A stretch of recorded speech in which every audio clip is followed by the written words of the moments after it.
Welcome everyone to the BarDown Breakdown this week. We're going to be doing things a little different this week because I'm the host. Jesse is in the hot seat with that mullet he's got sporting. And Jesse, everybody knows you've showed your emotions about how big of a Winnipeg Jets fan you are. How are you holding up this week after this disappointing sweep to the Montreal Canadiens? Well, Carlo, how do you think I'm holding up, buddy? Not well. I'm pretty disappointed. This is the first smile you'll see on my face all week or since the loss, and yeah, I'm rattled. I'm not gonna lie. Well, Jesse, if we're to break down this series, a big turning point in this series was when Mark Scheifele got suspended for his hit on Jake Evans.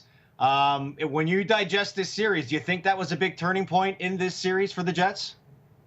Of course. I mean, it's such a hard play to come back from. So much emotion in that one play, and then, obviously when you lose your best player, it goes without saying, it's so tough to come back from. And right from there, I'm sure I'm not the only Jets fan who felt like, this is going to be really tough to recover from. And that's exactly what happened. And it was just a really unfortunate sequence of events. And we just couldn't find our feet after. And it was a painful series to watch. Well, Jesse, my perspective on it is that, in a series when one of your best players gets suspended and is no longer available, this was a massive opportunity for PierreLuc Dubois to redeem himself and to fulfill his expectations on who he is and what he can do for this team. And I thought he failed in that situation, only putting up 1 assist in 4 games. So this offseason is going to be, a huge step for Pierre-Luc Dubois to come in next season and really make his mark on this team, because you'd have to think they're going to lose Paul Stastny, and this will be a good opportunity right from the start to settle in at that number 2 center ice position, piggybacking off of Mark Scheifele. And I'm with you. I agree they should make it a priority to add a top-tier defenseman, because I think, aside from Josh Morrissey, they have good defensemen, but not really great defensemen. And if you can add a significant piece of that group, it'll just boost their chances moving forward. But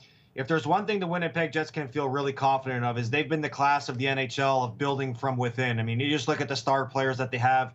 They're all homegrown players, and that's what they need to continue to push forward with here. And when I summarize this series, it was a challenge for them, considering how good they played in 4 games against the Edmonton Oilers, to keep that same intensity after 9 days off. And coming off a team in Montreal that built so much momentum after a comeback 7-game series win against the Maple Leafs, when you subtract yourself 9 days from that intensity and that level of engagement of playoff hockey, it's a tough thing to bounce back from. And, what made it more difficult for them is they always trailed in every game.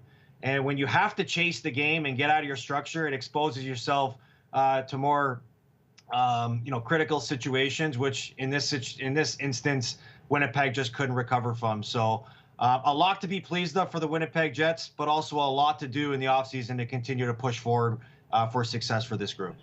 Of course, Carlo. And yeah, we're homegrown. I mean, I don't know why personally. I think Winnipeg is the best city in the world, but no one wants to go to Winnipeg. We also inherited an awful team from Atlanta, which Kevin Shoveldayoff has done, I think, a tremendous job of building a great core.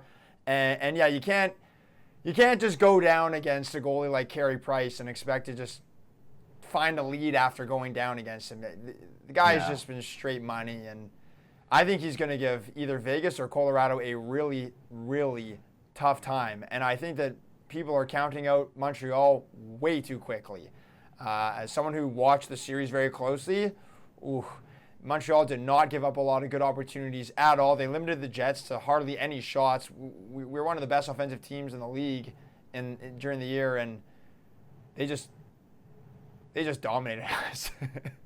Well, listen, I think in Montreal's case, the best thing for them right now is to hope for a fast closure in that Vegas and Colorado series, because I wouldn't imagine they would want 9 days off before they start. They want to keep their great momentum going right now, winners of 7 straight, leading into that series against whoever they play. Well, we're just going to have to see how they do in the next round, Carlo, and we'll have to see what the Winnipeg Jets decide to do in the offseason. So, Jesse, let me ask you. Winnipeg Jets are out right now. Are you jumping on a bandwagon of the Montreal Canadiens? Are you cheering for Montreal to be Canada's team?